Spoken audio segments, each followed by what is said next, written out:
Shalom. Welcome to the Way of Messiah Fellowship. We are a husband and wife team walking in the Hebraic roots of faith in the God of Abraham, Isaac, and Jacob. We desire to bring you teachings that are biblically based, not sensationally based, and we hope to make some sense out of some nonsense as well. Sound doctrine is what the body of Messiah needs at this hour to build us all up in faith, maturity, and unity. Thank you for joining us as we follow Yeshua, our Jewish Messiah and King. He is our greatest hope, our strength, peace, and joy in all areas of life on this short side of eternity. It's an exciting journey, digging deeper into Scripture to discover hidden gems that God longs for us to find. We look forward to hearing from you, so please feel free to give us a thumbs up or comment below. You can also send us an email at twmfellowship@gmail.com. Blessings and shalom, y'all, from our home to yours. Father, we bless you, we magnify you, we thank you that you are King and God forever. Thank you that there's none beside you, none above you. There's no one like you.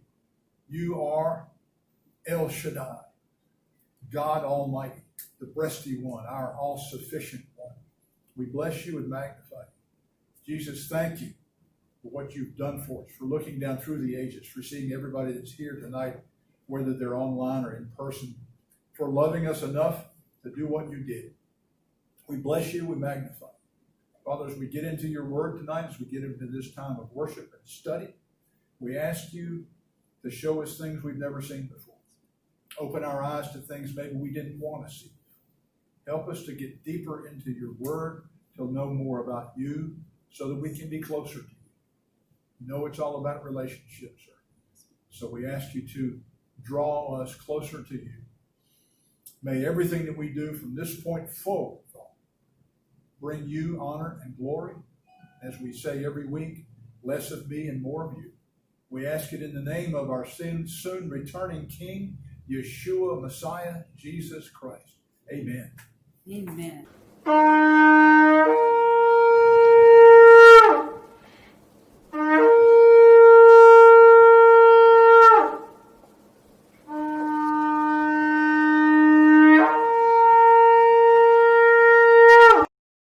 Okay, it's time for the Shema. This, Cameron, you remember, is the watchword of Israel. And it's said it's a traditional prayer that's sung and then stated in English. So this is the Hebrew. And what it is basically is it's declaring who God is, that he is king. It's declaring that Jesus is Messiah and he's coming back. We face east because he's coming back to Jerusalem, not to Dallas. And so he's going to put his feet down there somewhere.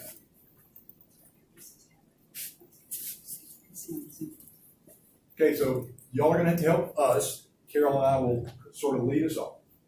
Shema Israel, Adonai Eloheinu, Adonai Echad, Baruch Shem Kevod, Malchuto, Leolam Vayed, Yeshua HaMashiach, Atah Adonai.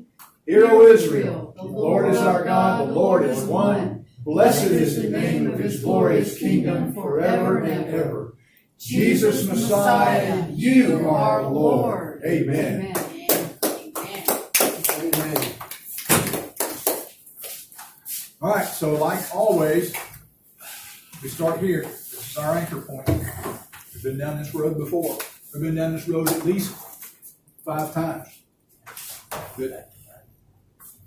This, Ephesians 2:8-9, is where we always come back to. If it ever sounds like that we're talking about salvation by works, go back to this verse. Because it is by grace we are saved through faith. That is not of ourselves. It is the gift of God, not of works, lest any man should boast. We at the Way of Messiah Fellowship stand on this verse. Yeah, we do keep Torah. We do a lot of things that seem different, but this is where we stand right here. So if it seems like we're getting off track, always go back to this verse. If something's not making sense, y'all know the deal. Raise a hand, make a comment, ask a question. We'll stop. If we don't wrap up tonight, nobody's going to lose any money. We're not going to charge anything extra. We're just going to try to wrap up because we've been doing this for 5 sessions now. So here's where we've been. The check marks are where we've left off. Right here is basically where we're going tonight. This was the big question, which is the relevance of the Torah or the law. What is the relevance of the Torah to non-Jewish believers? The relevance of the Torah to Dan or to the Way of Messiah Fellowship. We're just going to flip that a little bit when we get to the end, because I'm going to talk about the relevance of Torah to the Way of Messiah Fellowship, because when I present that information, I'm talking about me. I mean, this is where we stand. So, quick study review. In part 1, we learned the difference between the Torah, which is God's instruction, and the laws or traditions of men. There was a huge difference there, and we studied those. That's where, Tom, I think you joined us on that, because that's where we talked about some Hebrew and Greek words. The Hebrew Torah, which means instruction, the Greek word nomos, which is used in the New Testament, which literally means law, but we had to take a trip down there to differentiate what Paul is talking about. Because sometimes he's talking about the law of God, sometimes he's talking about men's traditions. So we looked into that. We knew that there were instructions, law, before Moses. This was all in part 1.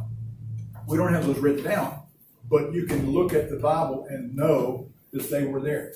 The Bible tells us that Abraham walked before God, and it was counted to him as righteousness. Well, how could he have walked by faith before God if God didn't give him some sort of instruction? We know that Adam walked by faith. We know Enoch walked by faith and walked correctly because God took him and suddenly he just wasn't. So that was part 1. Part 2, we looked at the us and them conundrum. That's where we asked the question, who was the Torah or the law given to? And we studied exactly who it was that came out of Egypt. And in case y'all had forgotten, remember, it wasn't just Israel that came out of Egypt. According to Exodus, it was a mixed multitude that came out of Egypt. That's the us and them. We in the church many times want to draw a line and say, well, that was them, and this is us. No, we're part of them, because Torah was also given Mount Sinai. God said this specifically. I don't have the verse in front of me, but it's in Exodus. You can always go back to the part 2 video and walk through it. God said he wasn't only giving that covenant for those that were at Mount Sinai, but he was also giving the covenant to those that were not there, which would have been us, because we weren't there, but now here we are as God's people. Well, that means he was giving that covenant to us. In part 3, we discovered that we are part of thee, not theirs. Part 4, we looked at a quick study of Rav Shaul, or the Apostle Paul, to see what he thought about the Torah, how he was teaching folks the difference between Torah and the traditions of men. Paul didn't go light on the traditions of men, just like Jesus did. The middle wall of petition is what we talked about specifically, was that, when it talks about how Jesus in his flesh broke down the middle wall of petition. Well, did he go into the temple and break down that granite wall that was there? No. What he broke down was the wall of partition, the traditions, the law of men that was done away with, not the Torah or the instructions of Adonai, the instructions of God. Because the laws, the traditions of men at the time had drawn a partition between Jew and Gentile. And that's not the way God intended it ever. And so when Yeshua showed up, he broke that wall down. And don't you know, we go back and look at his the little tete-a-tetes that he had with the Pharisees and the scribes. Remember, he was giving them up the country all the time about their traditions. That's where they had their biggest arguments. John? Average person and the priest. Yes. So Yes. that division is now gone. That's right. Yeah. With him living in us individually, not in the temple. Right. You folks on Zoom probably didn't hear that. The comment John just made, which is right on the money, is that the other partition that was broken down was that separation that took place between, let's call it the lay person and the clergy. Yeshua broke that completely down because now we have access to the Father just as quick as anybody else does. God doesn't see us as lesser than. He sees us as the same as. So no more veil? No more veil. That's right, because the veil. That's right, Cameron. Because the veil was split, and that when the veil was split, that was that proof positive that he was breaching that wall that had been set up. Actually, again, as by the traditions of men, God had put the priesthood in place, but they, over time, had become polluted and just crooked. And that's, Jesus was always giving. Yeah, they were. It was political. That's exactly right. They were politicians. All right. So moving on. And then when we got to part five, we talked about understanding Torah. This was our last session. And so we're going to step through here right quick. Why was Torah given? Torah, which means, that's the Hebrew. It literally means teaching and instruction. The Hebrew word Torah comes. The root word for that, Tom, I know you're going to check me on this, and that's good. The root word for Torah is Yerah, which means to point. It's like an arrow. So Torah means something that Mike brought up before. When you're looking at Torah, it's God's way of saying, go this way. Don't go any of these other ways. Go that way. It's pointing in the direction we're supposed to go. He gave the Torah to mark his people as different, and we looked at how different they and we are supposed to be. The Torah, this is all for part 5, Torah is not salvation by works, and that upsets a lot of apple carts, because the separation that Christianity, by and large, has had from the Torah has been pointing to it and saying that, well, they're just preaching works. And they're not, because the Torah is God's instruction. It's not man's instruction. And we're going to look at that a little bit later on. We looked at how Paul's writings confirmed that the Torah does not bring salvation. Paul himself talked about how by the works of the law, by the law of God, no man will be justified. We know that, we looked at, was it Haggai? that said that all of our works are like filthy rags. Where was it? Isaiah. Right. Exactly. We found out that all of the promises that were given to the patriarchs, all of them, were through faith. None of them were about works. Paul talks about that extensively. Look at Romans chapter 4. Look at Hebrews chapter 11. So everything, all of the promises of the patriarchs were through faith. Israel was released from Egypt by faith. They walked across through the Red Sea by faith. They always have been through faith, and they always will be through faith. There's no works involved. Torah, we discovered last time, the purpose of the Torah, the purpose of God's teachings and instructions is about walking in a manner that is pleasing to Adonai. To be separate. Yep, that's it in a nutshell. To be separate, to be consecrated. That's the purpose of the Torah. We asked the big question, well, just how different are we supposed to be? Well, we're supposed to be this different. We're supposed to be Torah different. Torah sets the standards, not men's doctrines. And that's the problem. We looked at it. Remember, we had a little target up there. We looked at the fact that you go to one church, they tell you dancing is a sin. You go to another church, they tell you can't wear makeup, ladies. You go to another church, they'll tell you that you can't wear jewelry because that's a sin. Right. You go to another one, they tell you you've got to use a specific translation of the Bible. In other words, the target keeps moving. But if we let the Torah set the standard, the the target never moved. And we can actually hit the target. We looked at 2 Timothy 3:16. Everybody loves this one. All scripture is given by and is profitable for. Everybody quotes it. Well, we looked at the fact that, what scripture was there when Paul wrote that to Timothy? There was no New Testament. The New Testament did not exist. So the only scripture that Paul could have been talking about was the Tanakh, or what we call the Old Testament. That's all that was there. And so it's that is profitable for doctrine, for instruction in righteousness. Paul made it very specific when he talked to Timothy about that. The New Testament wasn't written yet. It wasn't even around yet. All they had is a bunch of letters. We looked at that.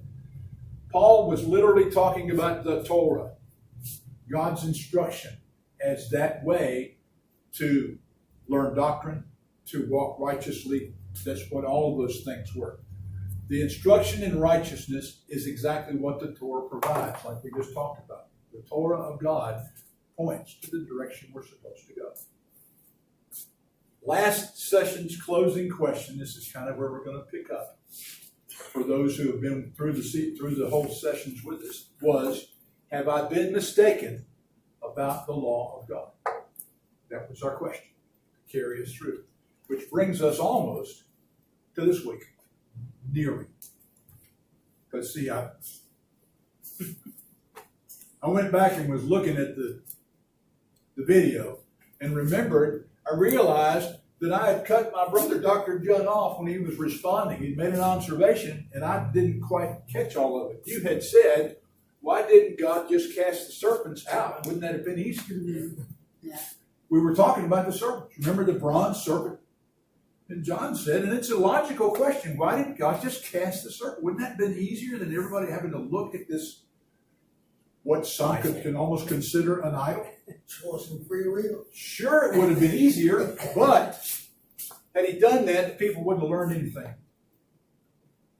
Except, well, times get hard, Daddy's just going to bail me out.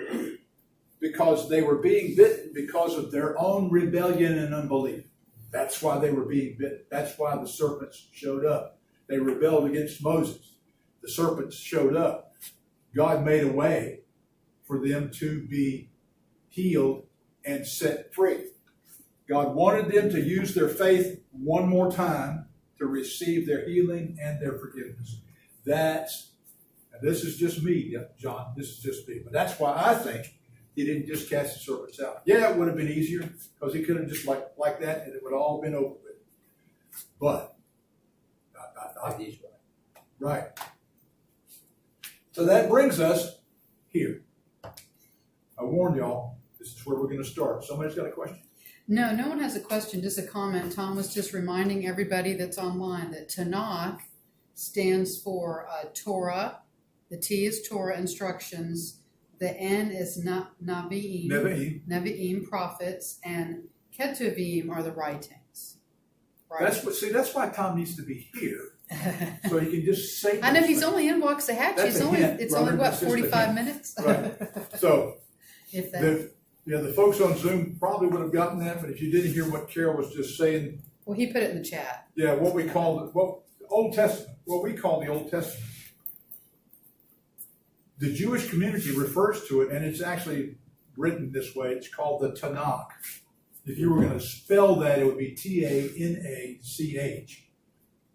The short version is TNK. And what it stands for is the Torah, which is the laws of Moses, the Nevi'im, which is the prophets, and the Nevi'im, if you're writing that down, is spelled Nevi'. Nevi'im. And the last is Ketuvim, which is spelled Ketuvim. Ketuvim? Uvim. And that simply means the writings.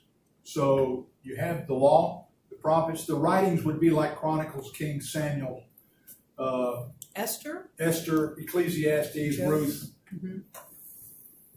Proverbs. Those would all be considered just the writings. So that's if you ever hear anybody talking about the Tanakh, when you hear me talking about the Tanakh, that's what we're talking about. We call it the Tanakh. Unfortunately, we've been taught that it's the Old Testament as if it's no longer any good to us. In case you hadn't figured it out, in this house, that's not the case. So here we go, the law of Moses. We're going to, well, I mean, why would we, sorry, John, we've already been through that. Why would we even want to contrast these two? Primarily because within the church system, these are normally taught as being conflicting issues, diametrically opposed to each other. And so we're going to look and see if that's just the case. Make sure your apple cart wheels are tightened up before we leave. Please push all tray tables to full upright position. Why is it called, right, why is it called the law of Moses? What's called, and first, what is it? All right, what is the law of Moses? Well, some folks say that just this, the 5 books, first 5 books, are the law of Moses, and that's accurate.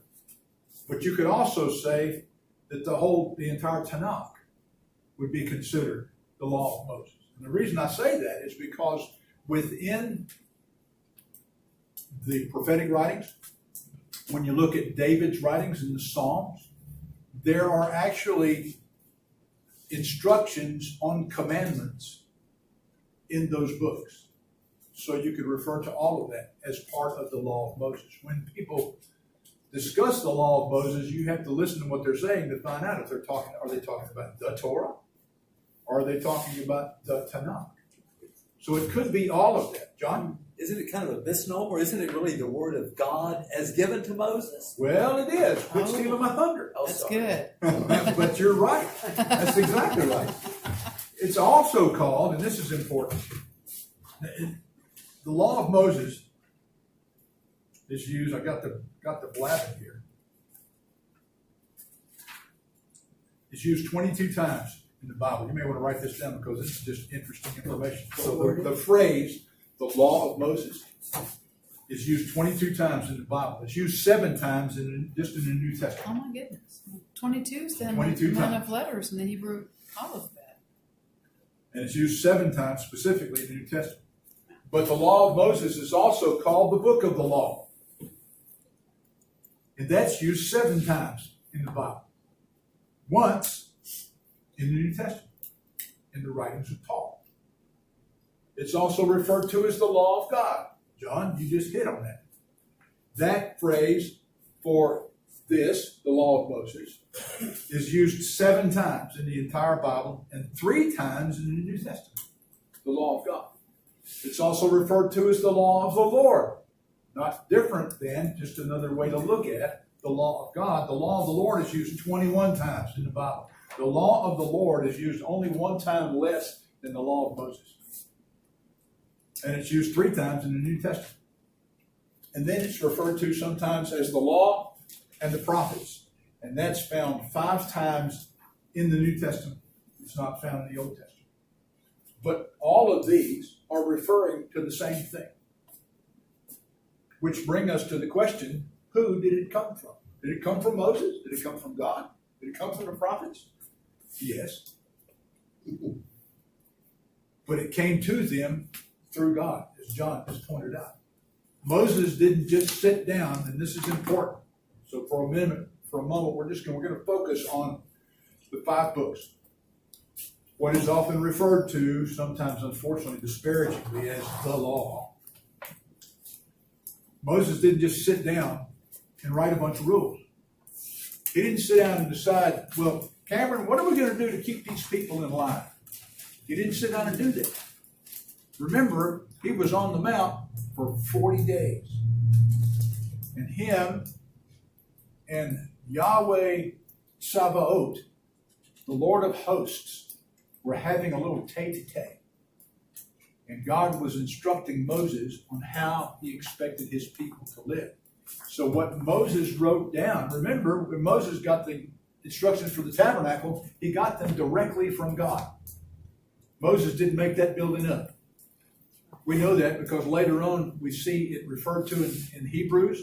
Paul tells us that what we saw in the wilderness was merely a shadow of what is true. We know, according to the book of Hebrews, that when Yeshua went in after he spilled his blood he went into the most holy place, made not with hands, but the one that was the original pattern that the earthly tabernacle was made from. I'm glad you said the most holy. Yeah. Everybody be saying holy, holy. There ain't no such thing as that.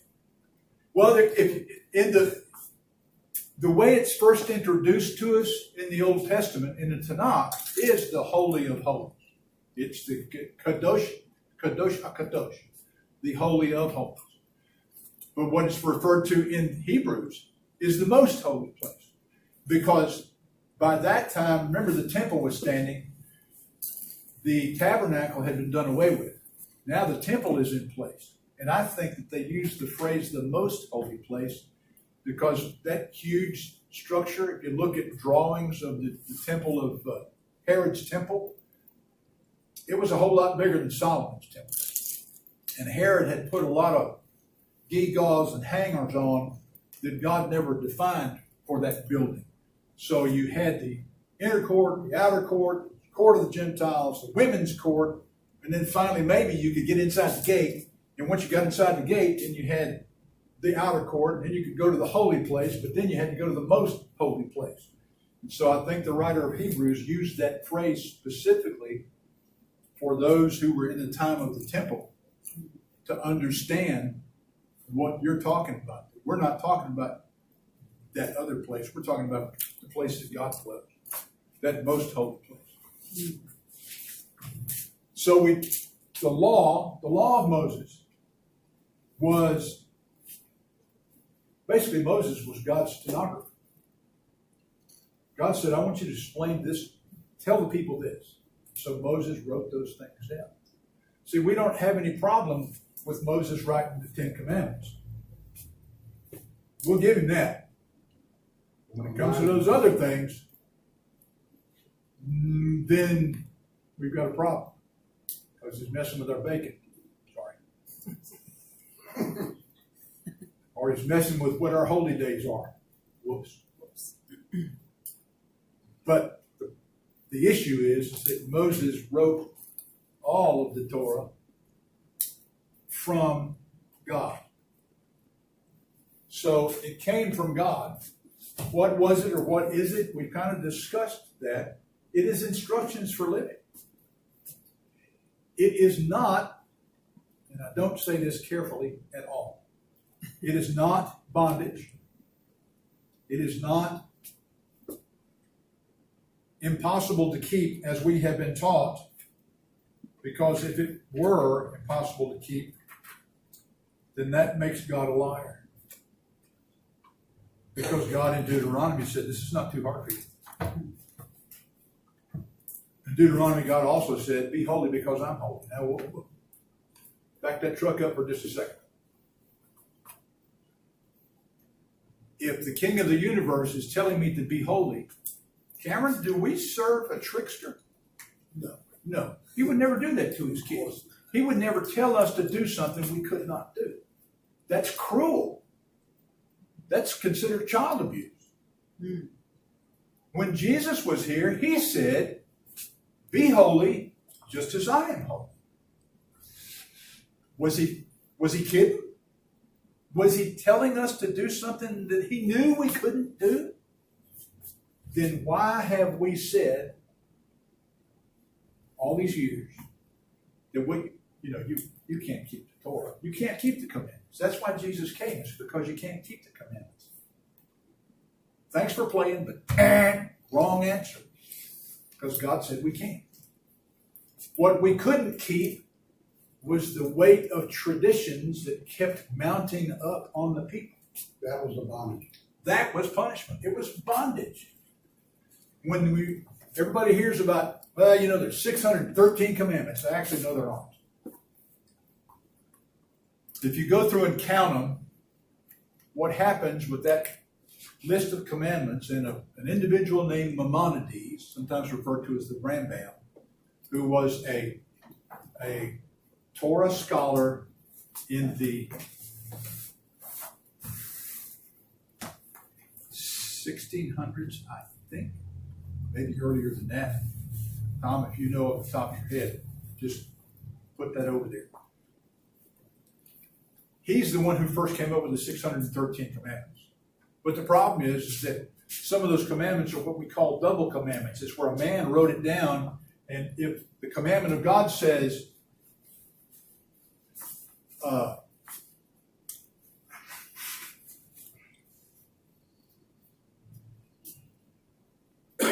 me a minute to think of one. Honor your father and your mother. Then that's considered a positive commandment. And Maimonides came up with a negative commandment that said, that's considered a negative commandment. Maimonides came up with a positive commandment. So the Bible says, honor your father and your mother. Maimonides came up with the flip side of that said, do not disrespect your mother and father. Well, those are the same thing. But that's how you got these double commandments, because the rabbis took this commandment and went, okay, what's the other side of that? If you were actually to go through and list the number of commandments, they actually only list or come up to around 300. Now, even that sounds terrible, but all of those don't apply to everybody, because there are specific commandments that belong to the priesthood only. And they are the only ones that can perform those particular things. There are certain commandments that only apply in the temple. Last time I checked, the temple is not standing, so we can't keep those commandments anyway. There are commandments that apply just to you ladies. That don't apply to us. There are commandments that apply just to us that don't apply to you ladies. The bottom line is it's really not confusing when you go through there. We've made it confusing because we have turned it into something that it is not. What it is, what it has always been, is the instructions for God's people to live righteously before Him. Simple. It isn't that what we all strive for anyway? I don't know one Christian in the world, anywhere, whose goal and effort is not to be more like Jesus. I don't know anybody. And if that is our goal, we have the instruction book for how to do it. He came and showed us how to walk it out. So the Torah is God's instruction for us to walk. Now we come to this one, the law of Christ, which is supposed to be different from the other one, right? Unlike the concepts of Torah, the law of Christ is never defined anywhere in Scripture. Ever. Torah concepts, God's instructions, are defined over and over and over and over and over again throughout the Tanakh. God goes to great lengths to define how He expects us to walk. Nowhere in the New Testament is the law of Christ ever defined. As a matter of fact, it's only mentioned twice in the entire Bible. Now, if it's only mentioned twice, and it's not defined anywhere in Scripture, and there's some folks going to get upset with me when they watch these videos. I already know it. I love you. It's just the case. That means that every lesson that's ever been taught about the law of Christ, I'm not going to say every, but I will say almost every, has come from some man's idea about what the law of Christ is. Because it's not defined in Scripture. If it's not defined in Scripture, then you can't stand behind the pulpit and tell me scripturally this is what the law of Christ means. You can't do that. So what is it? Well, the first time it's mentioned is 1 Corinthians 9 and verse 21. That's the first mention of it. And actually that depends on which translation you're reading. I've got it up here. The English Standard Version is what I'm looking at this time. The King James is a little different, so we'll get to that in just a second. So 1 Corinthians 9:21, Paul is talking, and Paul said, to those outside the law, I became the one outside the law. Does that mean that Paul, we'll get back to that. Not being outside the law of God, but under the law of Christ, that I might win those outside the law. Now, if the law of God or the law of Moses is different than the law of Christ, then this may be the most confusing sentence in the entire Bible. Mike? That is in parentheses, was that not added by the scribes? No, this one was not added by the scribes. This is actually in the Greek. It's one of Paul's. You know, Paul was bad about this, about starting off to say something, and then all of a sudden, in our English translations, you'll see they drop a semicolon in there, and it goes on for 3 paragraphs or 3 chapters, and then it finally comes back to where he started off. Paul was just real bad about it. Peter warned us about that. Yeah, so this is just Paul's parenthetical statement. Okay. He's explaining himself. To those outside the law, well, who would those outside the law be? Unbelievers. Thank you. I'm going to sit down and let Cameron. You're dead on the money. But does that mean that Paul all of a sudden just became lawless? Of course not. Because that would have been in breach of the law of God. Because he tells it right here. He said, I became as one outside the law, not being outside the law of God, but under the law of Christ. Why? That I might win those outside the law. These are those who were un-Torah, if you will. They didn't have the Torah. Paul had the Torah. If you today, I'll show you how this works. If you today, Cameron, we're going out witnessing. And the folks we're going to go witness to are folks that are involved in drugs and probably some pretty shady doings. Well, if we go down there strapped with our Schofield reference Bible, wearing our 3-piece suits, they are not going to listen to us. They won't give us the time of day. But if we go down there conducting ourselves as if we belong down there, and just befriending them and talking to them in a way that they're familiar with, which doesn't have to be profane or anything, just talking to them in a way that they're familiar with, at that point, we have become like those outside the law. But we have not breached God's law. And the purpose for us doing that is so that we can win those that are outside the law. So we can bring them in. That's exactly what Paul was talking about. Paul's entire teaching here is dealing primarily with the perversions of the Torah and the fact that by now, most of the believers, which you can actually read about this in Acts 18, 1-8, have left the synagogue. There's been a dispute by this time in Acts 18. Remember, when you're reading the book of Acts, it's a quick historical overview of what's going on with all of the disciples, but also particularly with Paul and his journeys. So when you read Paul's letters, these letters would have taken place somewhere in the book of Acts. Carol, what do you got? So Tom has a great comment. Okay. He says, Yeshua declares soundly that he does what his Father does. Yeshua does not go and do his own thing. Yeshua brought forth his Father's original intent. Exactly. That's Very good. That's good. And so, Tom, that's why you need to be here, because right about there, I just be sitting down, because you've just stolen the thunder between you and John. There's no reason to even show up. I could just send the teaching in by letter. Oh, he's clapping now. Right. Paul makes it clear. Again, the reason Paul wrote this, when you get to this verse, when you go back and look at all of chapter 9, Paul is dealing with perversions of the Torah. He's basically dealing with the fact that these folks in Corinth are now being dealt with by men's traditions, not the law of God. He makes it clear here that there are not two sets of law. He remains inside the framework of the law of God as demonstrated by Yeshua. And as we talked about before, what was it that Yeshua had all of his tussles with the Pharisees about? It was men's traditions. He never once, and we probably need to stop here and say this. Don't forget where we're at, because I haven't. But we need to say this.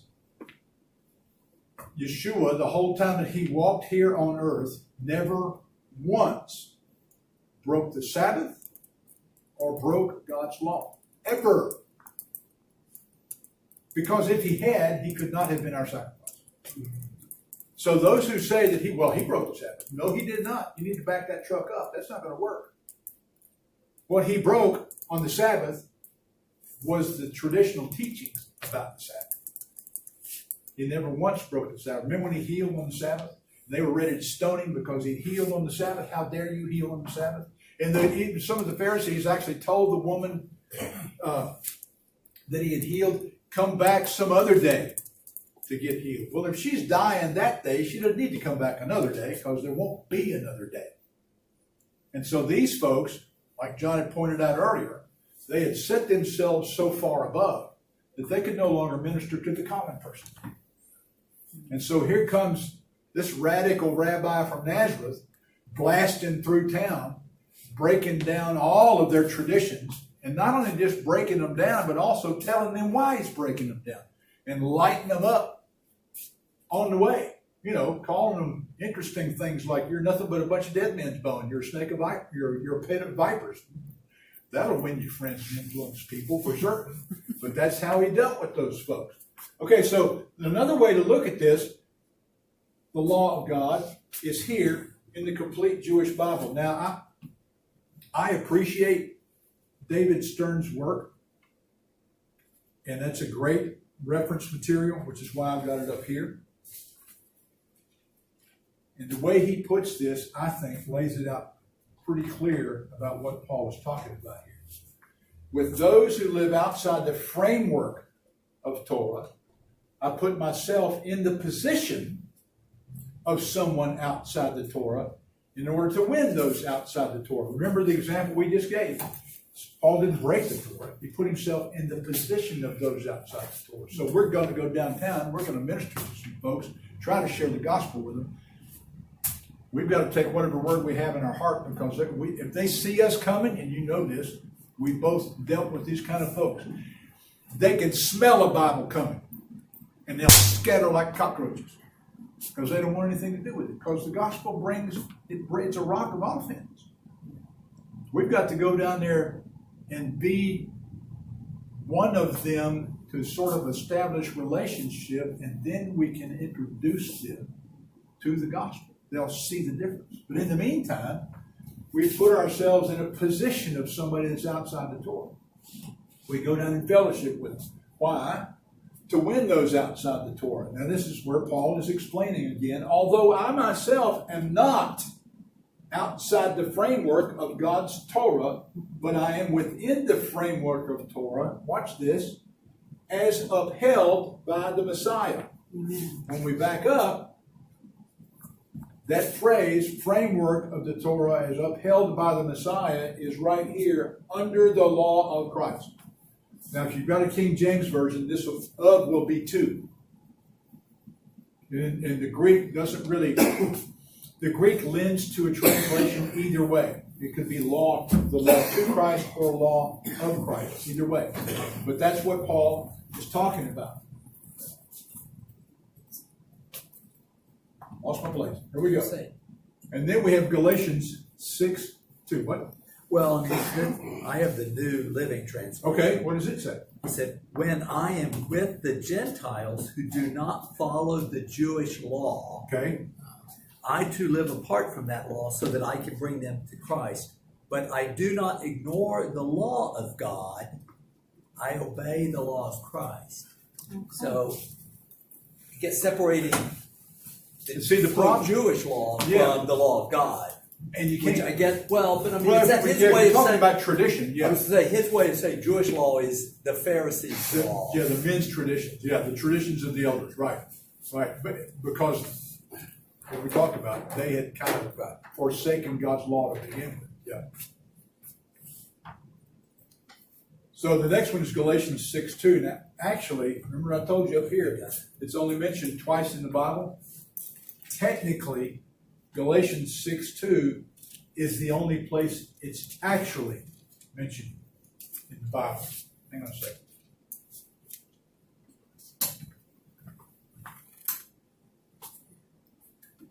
I'll talk myself for you.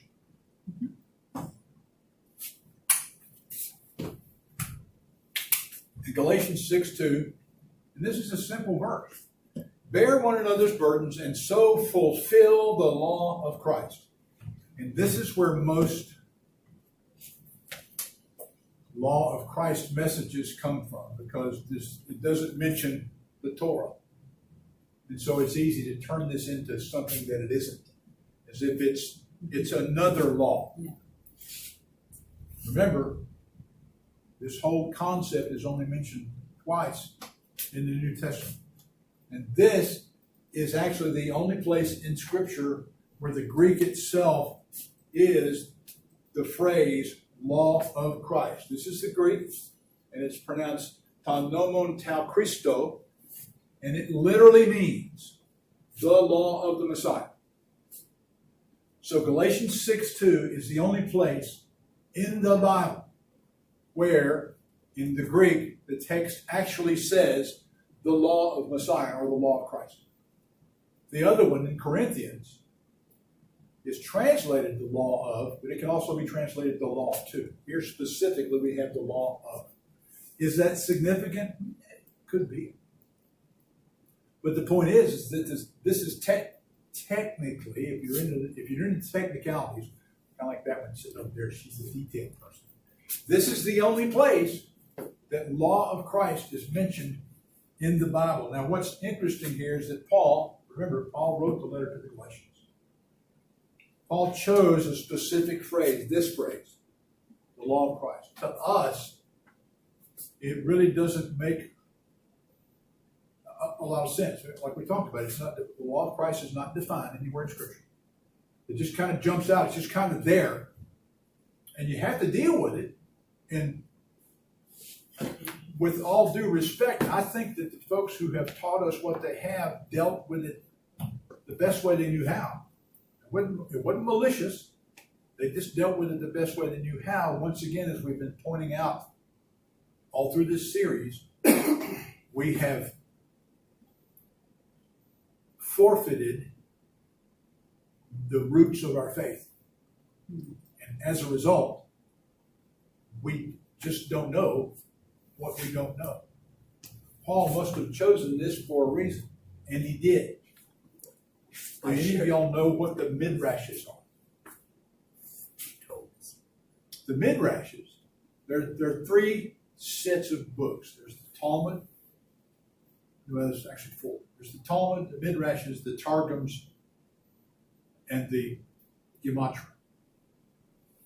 We're gonna drop the Gematria and the Talmud for now because they were written much after Yeshua lived. However, the midrashes, what they are is a verse-by-verse commentary on the Tanakh, and the first ones were probably written around 400 BC. So that's long before Messiah showed up. And the phrase, this concept is actually mentioned in the midrashes. Paul would have been very familiar. Remember, Paul was a Jewish rabbi, raised at the feet of Gamaliel, which is kind of like the Ivy League college of the day as far as Torah understanding. It's a rabbinic verse-by-verse commentary. This phrase is from what's known as the Midrash Rabbah, or the Great Midrash. And this is the phrase that's used on the Midrash for Ecclesiastes 11 and verse 8. I went and looked at Ecclesiastes 11 verse 8, and I can't see how they got this, but we'll just share it right quick. Let's look at Ecclesiastes 11.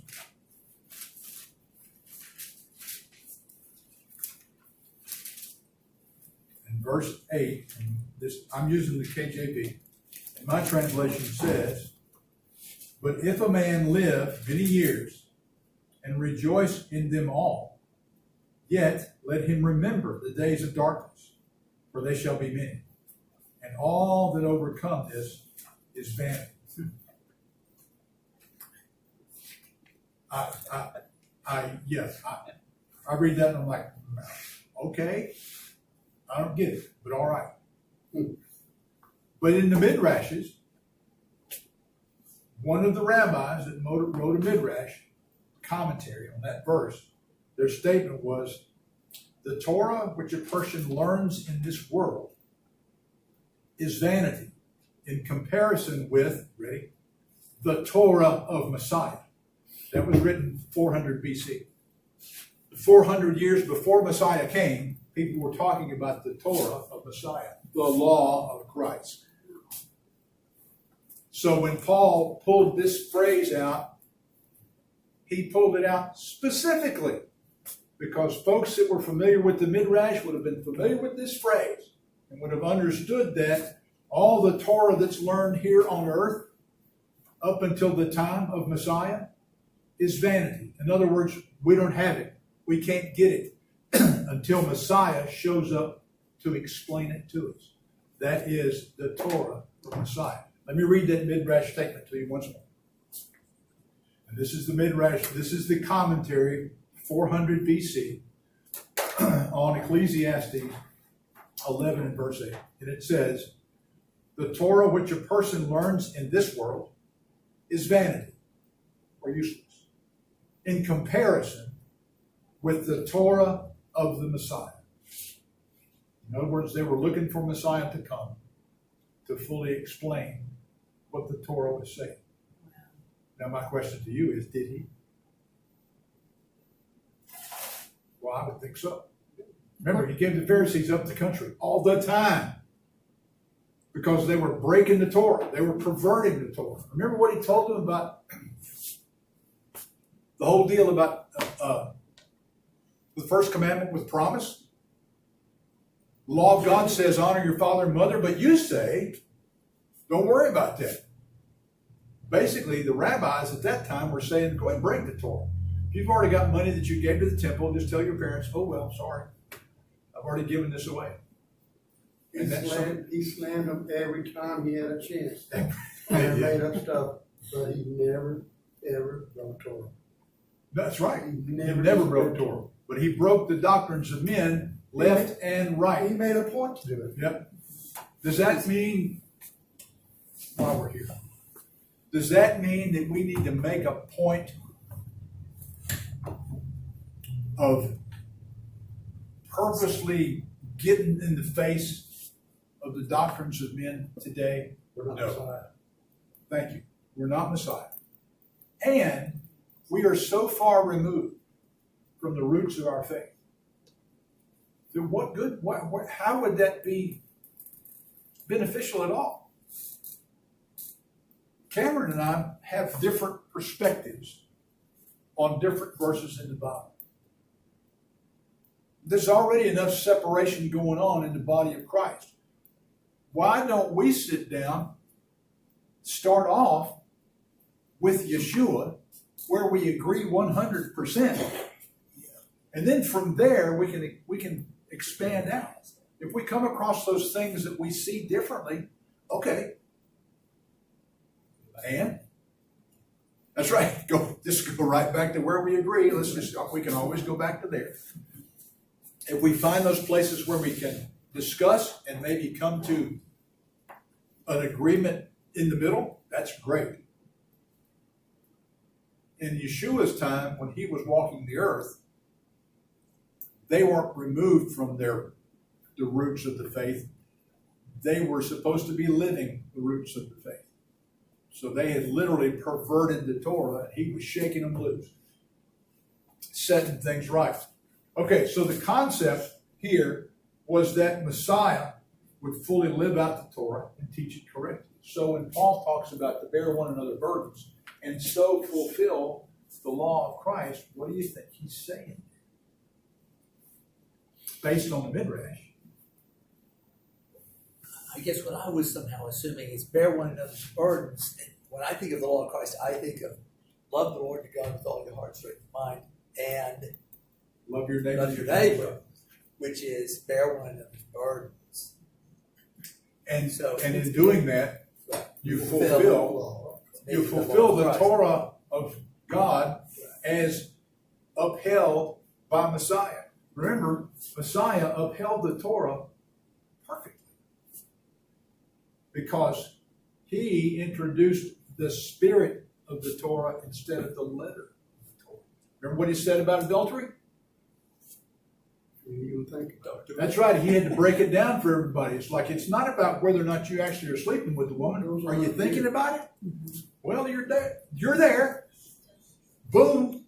And they hadn't heard that. It was like, whoops. Uh-oh. He went through that whole thing about don't even call it, about murder. Don't even call somebody fool. Because that's character assassination. Yeah, he takes the law and raises the bar. He did raise the bar on it. Yeah. So this verse here, also in the complete Jewish Bible, once more, bear one another's burdens. In this way, you will be fulfilling the Torah's true meaning, which the Messiah upholds. Simple. Also, the Lord was dealing with me last week on owe no man nothing but love. Right. When it come down to love. And what y'all couldn't hear it exactly what Cameron was sharing was it came to him last week to know owe no men nothing but to love them. And so when it comes down to is always the issue of love, and that's how the Messiah taught us to keep Torah. We keep the Torah out of love, not out of bondage or out of a set of rules. Like John said, love your neighbor as you love yourself. You go from the 2 to the 10 to the Torah. Right. Love God with all your heart, love your neighbor as yourself. That's broken down by 10, the first 4 of the 6. And that spreads out to the whole Everything Torah. else hangs on those. Everything hangs on the first On those two. those 2. If we stop just there for just a second, I think we've covered this before, but it's always worth covering again. When the Pharisees came to him and asked him what the greatest commandment was, we recited the commandment he recited when we began our study tonight, the Shema, because that's what he said. He said the first commandment is love the Lord your God. I think it's in Mark. He starts off with the Shema. Hear, O Israel, the Lord our God, the Lord is one. You shall love the Lord your God with all your heart, mind, strength, and understanding. He says, and then the second commandment is like the first. You shall love your neighbor as you love yourself. And then he says something which we have missed, because again, we've lost the roots of our faith. He says, on these 2 hang all of the commandments. Why did he say that? He said that because it was a very familiar phrase in that time and even in this time. If you can get a relationship with a Jewish rabbi and get them to sit down and you quote those 2 things with them, they'll go, oh yeah, the bookends of Torah. Because that's what they're considered. This is before Messiah came. Those 2 commandments, Deuteronomy 6:4, Leviticus 18:19, were considered the bookends of Torah. All of the Torah is contained between those 2 commandments. Because if you're doing this one and you're doing this one, you're going to end up doing all these without even knowing it. You just will. It's awesome. All falls into place. Yep. We just talked about it. It's only mentioned twice in the Bible. I read an article recently. Hold up. Said, what? Tom has another good comment. Okay. It is good that the Ruach HaKodesh, Holy Spirit, gives us guidance in understanding the teachings of Messiah. Yes. Well explained. It is good. Yeah. Okay, so this article that I read, Jesus freed us from the hundreds of rules in the law of Moses. That's actually was in a commentary I read recently about the law of Christ. That he freed us from the hundreds of rules contained in the law of Moses. Whoever read this or wrote this obviously didn't understand what the law of Moses is. So here's my question to anybody that thinks that this is the case. If you've been freed from something that makes you free, doesn't that put you back in bondage? Need a 360. Because Paul said that the Torah is freedom, that the Torah is liberty. Well, if I've been freed from that, then I'm back in bondage. Or if I'm freed from something, if I've been freed from something that teaches me to walk righteously, then doesn't that mean that I'm now walking unrighteously? Yeah, because anything man-made, how can it be perfect? Come on, say that. You know, Christ is eternal. So if I've been freed from the Torah, then I've been put back into bondage. And anybody, here's another chance to get in trouble. Anybody that's really been tied up in religion knows exactly what I'm talking about. Amen. Because when you get away from walking in Torah, even if you don't even know that you're walking in Torah, and you get, quote, freed from that and get, don't know the word, get bound up in religious experiences and chasing the newest, latest, bright, sparkly that's out there, going to the newest conference, going to the latest healing conference or big dome, whatever, Holy Ghost entertainment center thing, you're bound up in religion at that point. Without even knowing it. Because we're searching for something that we can only find in the Torah. Only. We're looking for direction. What does the Torah do? Go that way. That's right, go that way. Or go that way. But it gives us the specifics. So, if this is true, wouldn't that make Jesus a bit schizophrenic? And the reason I say that is we look at John 1:1. Just look at a few verses here. Verse 1. Now remember,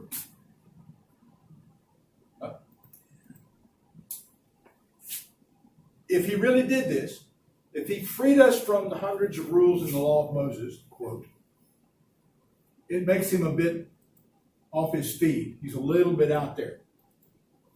In the beginning was the Word. The Word was with God, and the Word was God. For review, who is the Word? God. And it's who? Who is John talking about?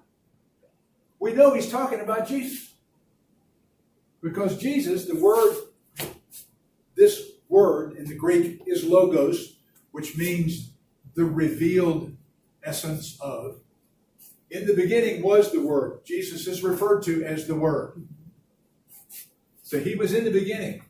He, so it can't be it, it's got to be he, was with God in the beginning. All things were made through him, and apart from him, nothing was made that has come into being.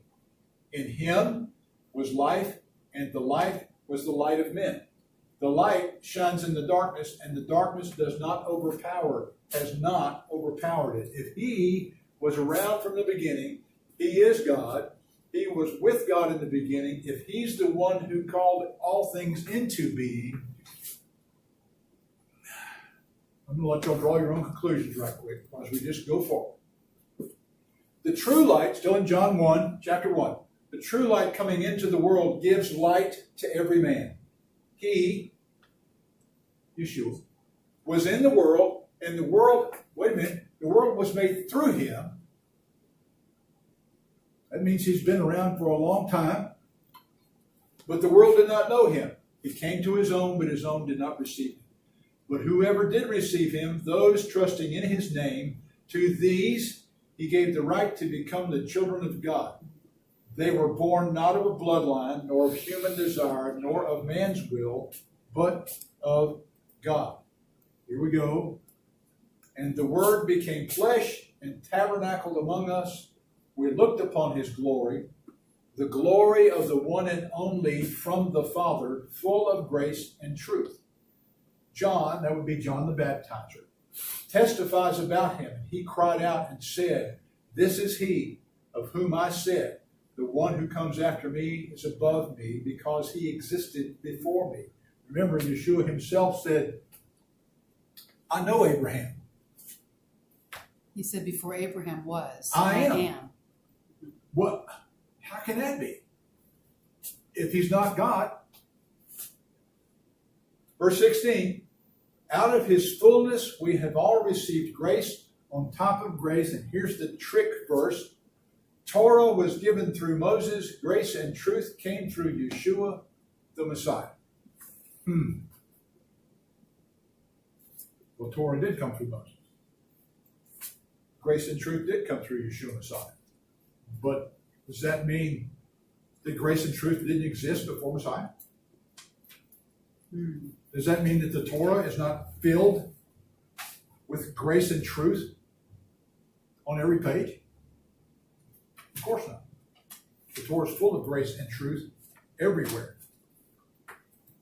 So let's look a little further at the law of grace and truth. Verse 17 again.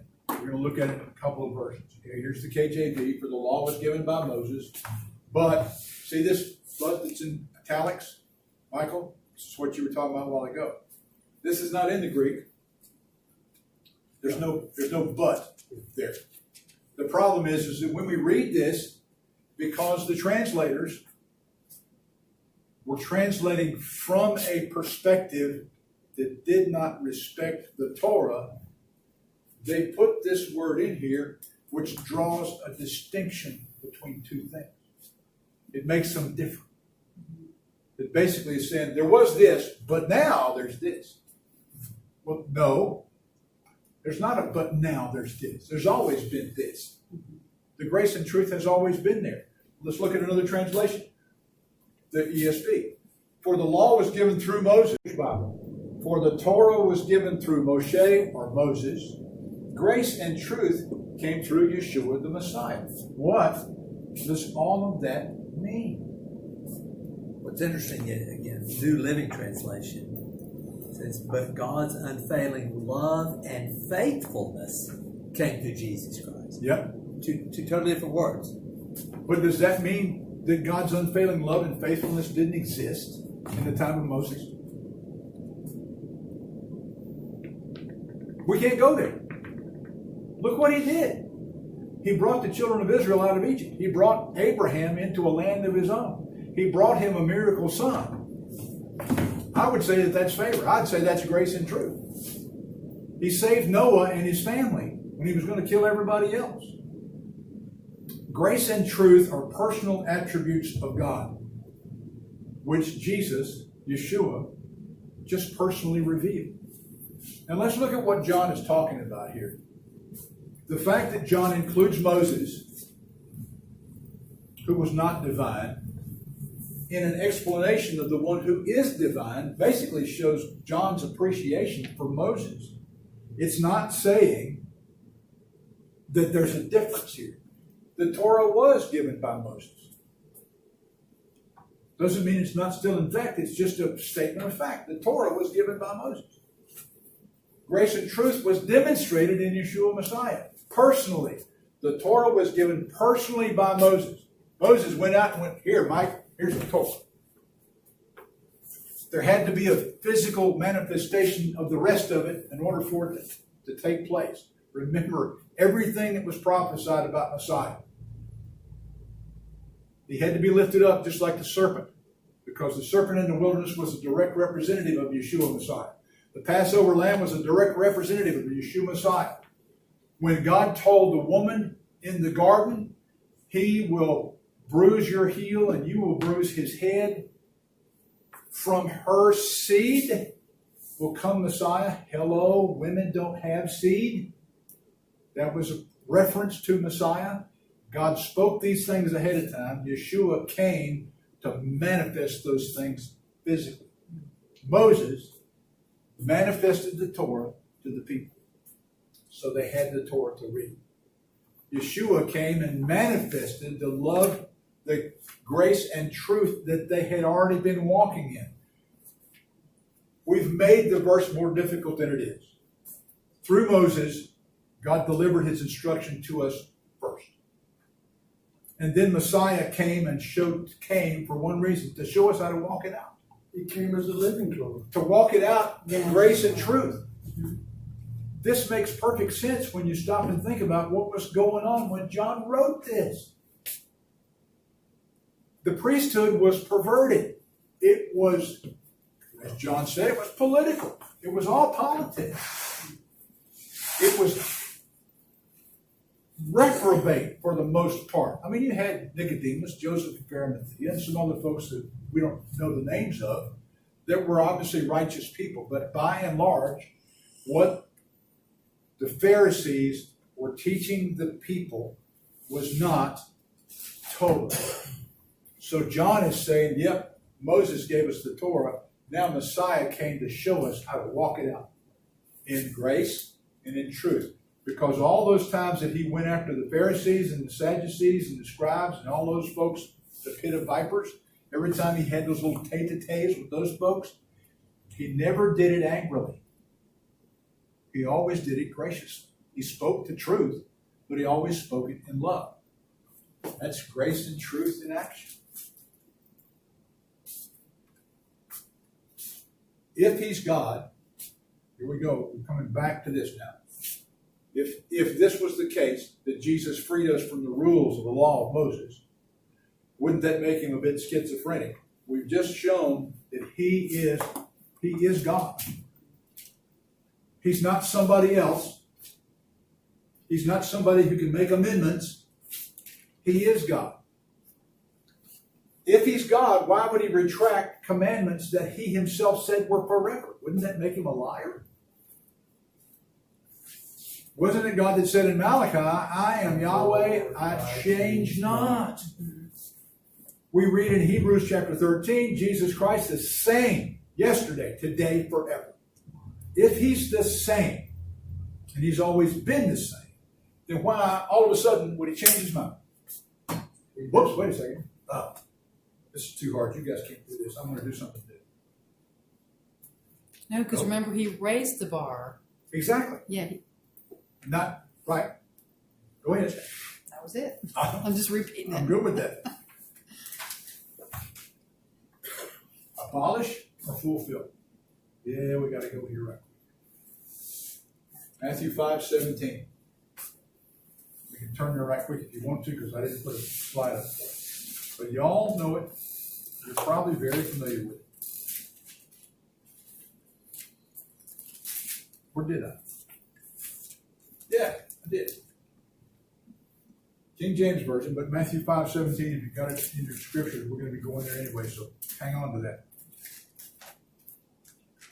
KJV, think not that I am come to destroy the law or the prophets. I am not come to destroy, but to fulfill. The word fulfill in the Greek does not mean voided. Mike? The way I see it all, and what he's saying right there, the way I see it, Moses gave us the Torah for the physical life. Yeshua brought it to the spiritual. He talks about it. If you think adultery, what goes on up here is more important, really, than what you do in physical. It's what goes on up. He brought the Torah to the spiritual. I would say that's grace and truth. Yeah, he fulfilled. It's like Carrie said. He raised the bar. The physical Torah observance, actually the bar was pretty low. It's not what you do so much, it's what you think. Because you can keep Torah exactly. Y'all know, Carol and I do our best to walk in Torah observance. We could do that every day for the rest of our lives. And if our heart was not in it, it wouldn't amount to a hill of beans. And we're going to get to why in a little bit. But that's the bottom line. It's about relationship.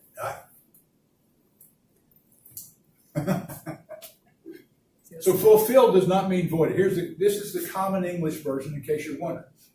Don't suppose that I came to do away with the law and the prophets. I did not come to do away with them, but to give them their full meaning. This is actually closer to the Greek than this is. He came to give the Torah and the prophets their full meaning. Came in grace and truth. Because the full meaning of the Torah was not available to the people. One more. This is the easy to read version. It says, don't think that I have come to destroy the law of Moses or the teaching of the prophets.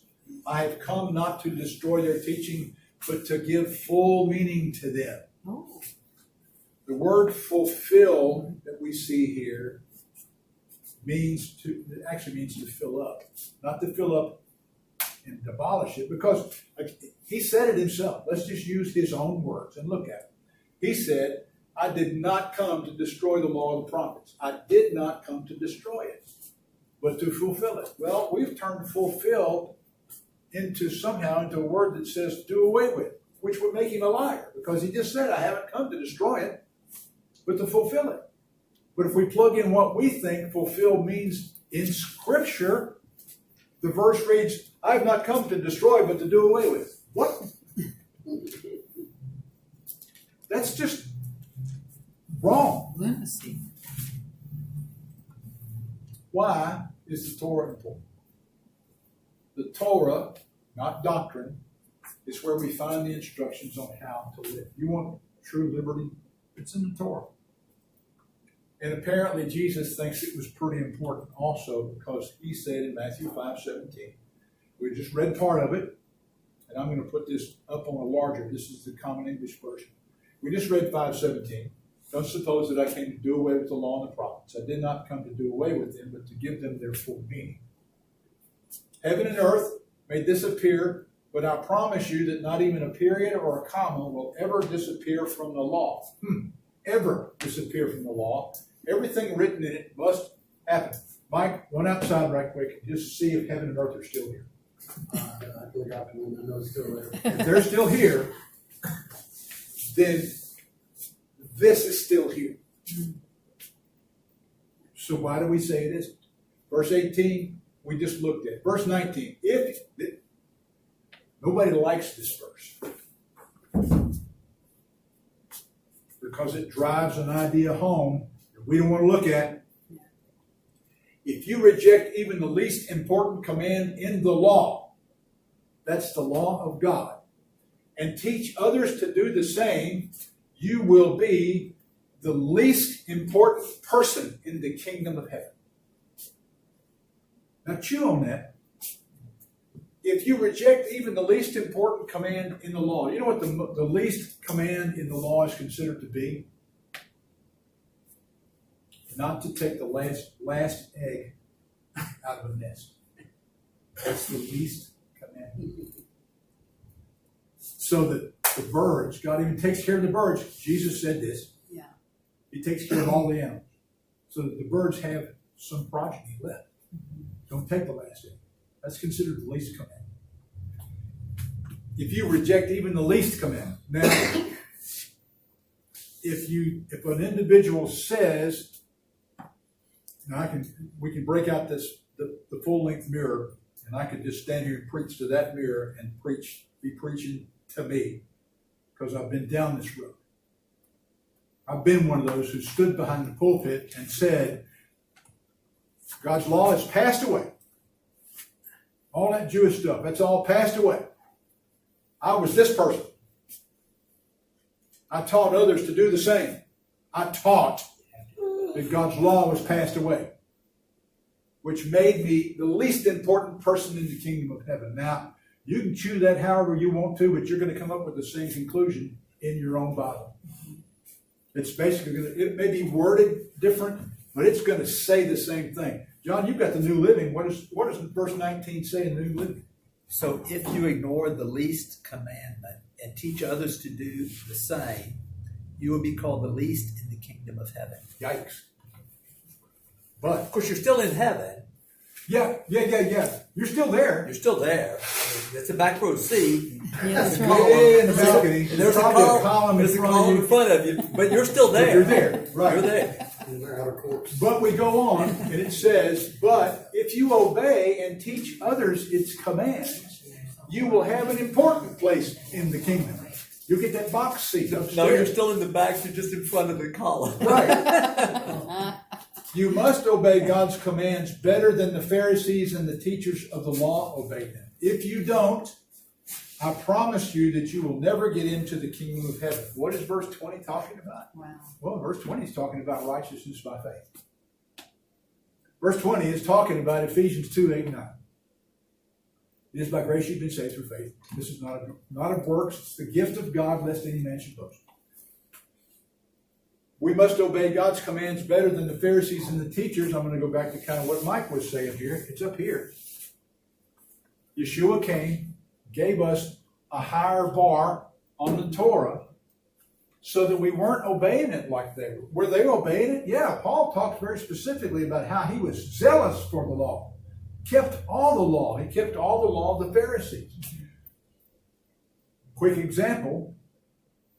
In some sects of Orthodox Judaism, there are 100 things you must do in order to properly keep the Sabbath.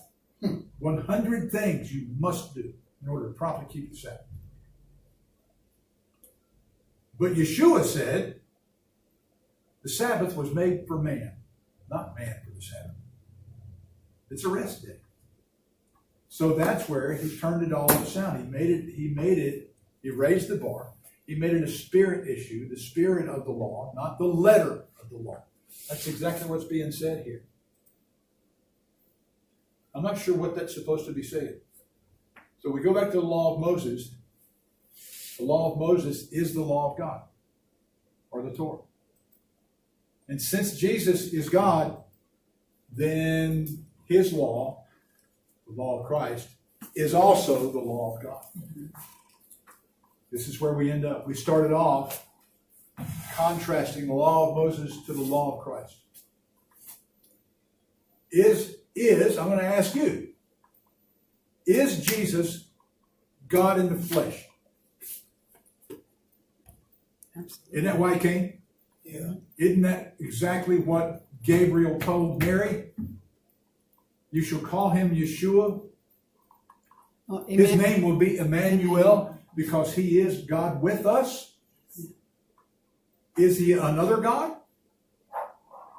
No. He can't be another God because we serve a God. We serve one God. We did the Shema. The Lord our God, the Lord is one. Which means Yeshua is God. We read it. First chapter of John. If he's also the one who wrote the law, why would he change it? So that when he says, therefore the law of Christ and the law of Moses, they're the same law. They're the Torah. Let's move forward. So what's the relevance of the Torah to the non-Jewish believers? We'll just step through these because it's pretty easy. And just remember too, in John 14 and 15, Jesus said, if you love me, keep my commandments. So the question we ask right quick is, which commandments would those be? Yeah, he didn't give us any new commandments. He expounded on the commandments already given in the law of Moses.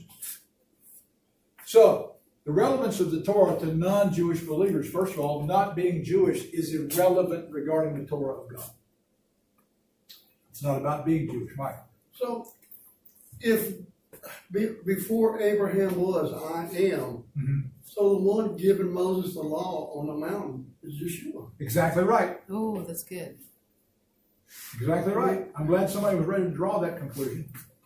I've drawn a long time. Because every time that you see, remember, He's telling you, before Abraham was, I am. He's telling you he was the one on the mountain. Remember the deal with the guy that they lowered down, when they broke the dude's roof open and lowered the guy down? Remember that whole discourse? He said, your sins are forgiven. And everybody got their anatomy all mixed up. That means they got the hiney up on their shoulder. Mm-hmm. And he said, wait a second. What's easy?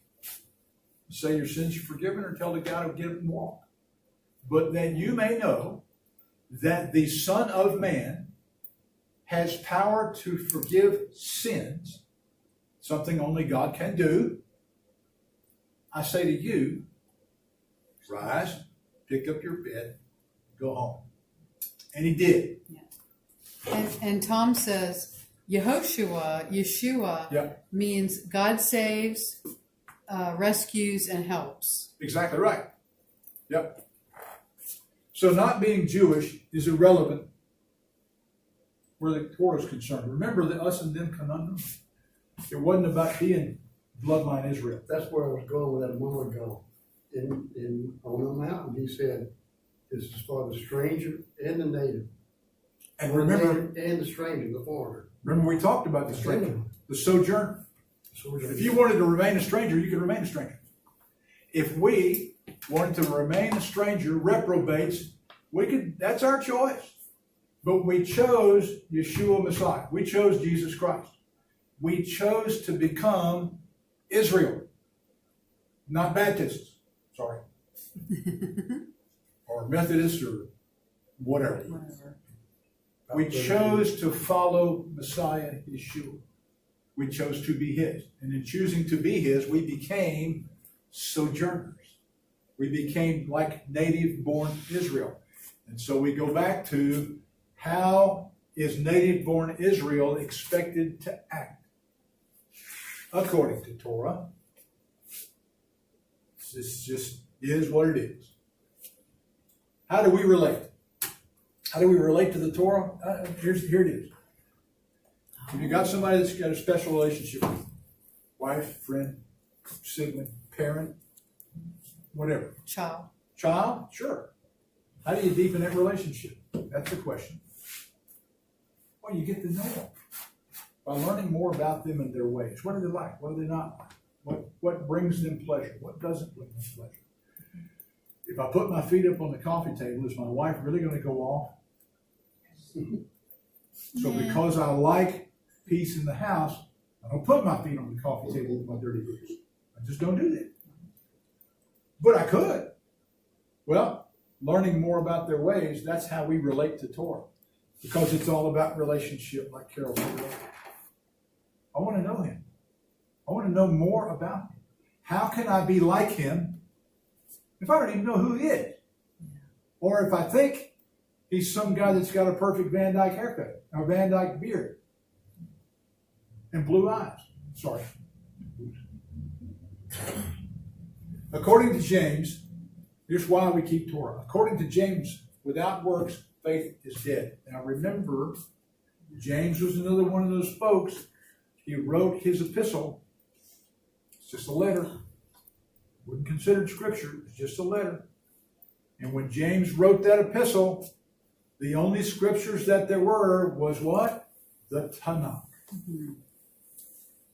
So the works he was talking about were the works of Torah. But they were works that were performed by faith. Not works that were performed out of bondage. It was so that, just like John pointed out earlier, it was, well, I do love the Lord my God, and I'm trying to love him with all my heart, mind, and understanding. And you know what? I'm going to love Mike just like I love myself. Is that a work? Of course it is. Because I can't do that if I'm not willing to help when he needs help. Then it becomes a work. Quote unquote work is bearing fruit. Exactly right. And it's also obedience. Because he tells us how to conduct ourselves with our neighbors, with our brothers, with him. He gives us that. If he tells me not to do something, I know that it pleases me if I don't do that. I know that if I do it after he's told me not to do it, then I'm not pleasing him. Yep. Do you love him? John 14 and 15. Jesus said it. If you love me, keep my commandments. It does not get any simpler than that. The key is understanding what his commandments are. That's key. We don't keep it. When I talk about keeping it, I'm not worried. We do our best, and those who are immersed with us here at Way of Messiah Fellowship, we are endeavoring to walk in observance to Torah. So when I say we don't keep it, it's not like we keep it perfectly. We don't. We endeavor to. But we don't endeavor to just so we can add stars next to our name. It's not what it's about.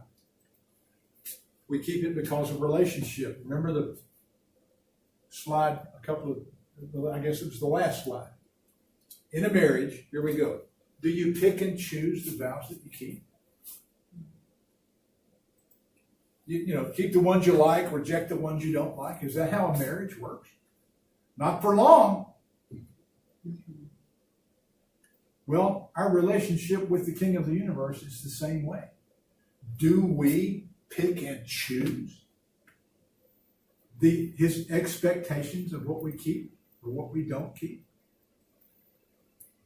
What is the relevance of the Torah to me or to the Way of Messiah Fellowship? First, it isn't about the traditions of men. Do we exercise some traditions? Yes. We just talked about this. This kippah is a tradition. The talit is a tradition, so there's some place to put the tzitzit. But we're not bound to these things. We could start Friday Torah without lighting candles and it'd still be fine. We've done it a number of times where Shabbat shows up and we're like, oh, Sabbath is here. And so we just pray and thank the Lord for Sabbath and move on. There's nothing wrong with traditions, as long as those traditions don't start to take the place of Scripture. And that doesn't matter where you are.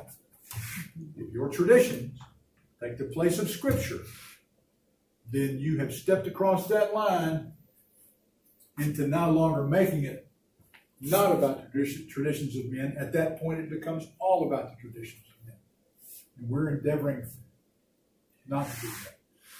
Because God's Word is full of enough instructions for blessing that we don't have to fall back on the traditions.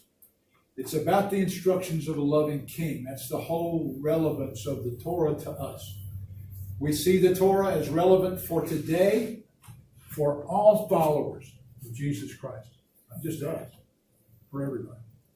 If you want to know how you're supposed to live, it's in here. And it's in the first 2/3 of the book. You get it. If you've got a question about the first 2/3 of the book, then go back to the last third of the book and look and see what the God spoke in red talked about. Because he explained all of the Torah. He didn't do anything about a new Torah. Torah is our guide for daily living.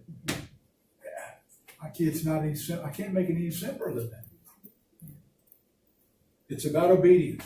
It's not about sacrifice. Because walking in Torah is not sacrifice. It isn't. And like Mike just pointed out, if I want to know how to walk, this is how I walk. It's a choice. I can walk outside of what the Torah says, but I know that if I do, I have made myself displeasing to him. Do I want to do that? That's called rebellion. He referred to it as high-handed sin. If you want to know what that is, that means talk to the hand because I'm doing what I want to do. It is not about condemnation, but about sharing what we have learned for over 20 years in this walk. That's the relevance of it to us. So, it brings us to a crossroads. What do we do next? What do we do? What do we do? What do we do? What do we do? You do what you feel like you need to do. We can't tell you what to do. We've just shared with you what we know to do. If you think that what we've said has merit and you're wondering, where do I start? Start with tomorrow. Start with the recognition of Sabbath. That's the best place. That's where I start. That's the best place to start. What about all those other rules and stuff? You know what? Because he's full of grace and truth, he's still gracious. We're still stumbling, and he's still picking us up and dusting our butts off and sending us down the road. Because try it again, try it again. You know, I saw a meme on Facebook today, and the way she put it struck me kind of funny. How did it go? It was talking about when Jacob wrestled with God. Mm-hmm. And she was comparing, us wrestling with God because we're stumbling and rebellious, we don't want to do what we're supposed to be doing. We are wrestling with God. Yes. But we're going to overcome. The important thing to remember about this too is that I couldn't find one that really did what I wanted to do. Both roads are going over the hill. Something that John pointed out, and this is very important. We read the verse, Matthew, about those who reject Torah, teach others to disobey, and those who keep the commandments and teach others to keep the commandments. It does not mean if you have already made, talk to those folks, if you have already made Jesus the Lord of your life, and you don't understand about keeping Torah, don't you worry about it. Because you don't keep the Torah to get in. If you've made Yeshua your king, you're in. This is just a way to walk. And to just give you a brief thing, Carol and I got here because we found ourselves at a point where we knew there had to be more in the walk. And frankly, I was tired of chasing every new sparkly thing. I just got tired of being on the road all the time looking for the newest, brightest, most sensational revelation from somebody I didn't even know. When I was taught about the Torah and that it's for me today, I wanted somebody to feed me with a fire hose. I could not get enough. It was like being born again. It's like being set free. It was being set free. And you So- shall know the truth, and the truth shall We'll set you free. The truth will make you free. There's a big difference between being made free and set free. You can set a bird free by opening the cage door. That's setting them free. But if you take them out of the cage and take them outside and throw them up in the air, then you have made them free. And that's what the Torah kind of does, is it makes you free. We will always be teaching Torah. As long as the church will partner with us, we'll be teaching Torah right here every chance that we get. If you don't know how to keep Torah, don't sweat it. God will show it to you. It's in the first 5 books. It's easy, but I say just start with Shabbat. Remember that even if you don't, we're family. We're all still family, because the place that we sit down to is not the Torah table. We sit down at the table of Jesus Christ. That's where we sit down. That's our starting point right there. Jeremiah 6:16 says, "Thus says Yahweh, stand at the roads and look, and ask for the ancient paths where the way of the good is, and walk in it, and find rest for your inner selves." But they said, "We will not walk in it." We invite you to walk in the ancient paths, and not to say we will not walk in it. But either way, we are family. Shabbat Shalom. Shabbat Shalom. Father, thank you. I have spoken everything that I knew to speak, the words that you gave me. May they fall on fertile ground. May our continuing efforts to teach the nuances of Torah and the beauty and the liberty found there reap a harvest for you. Make us, all of us, Father, all of us who have decided to follow you, Yeshua, continue to make us salt and light in our individual communities and our individual circles, so that we can bring people into the kingdom. Father, help us to get folks into the kingdom first, and then we can disciple them. We bless you. We love you, sir. We ask you to go with us now as we leave this place and protect us. Give each of us an enjoyable Sabbath as we celebrate them the way that we know how. We ask it in your precious name, the name of Yeshua, our Messiah, and soon returning King. And everyone said, Amen. Amen. And now, we'll have the priestly blessing.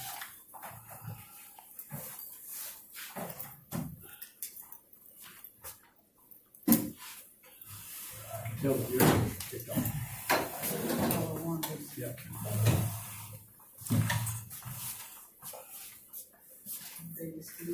Yep, if y'all want to stand up and receive the blessing from us. I lost it. There it is. Yivarakaka Yahweh v'yishmereka. Ye'er Yahweh panav aleka v'chuneka. Yisaha Yahweh panav aleka v'yasem lecha shalom. Now may Yahweh bless you and keep you. May Yahweh make his face to shine upon you and be gracious to you. May Yahweh lift up his countenance upon you and give you his peace. In the name of our Prince of Peace, Yeshua Messiah. Amen. Amen. Shabbat Shalom. Shabbat shalom. Shabbat Shalom. Thanks for joining us. I'm glad y'all made it. Shabbat Shalom, everybody.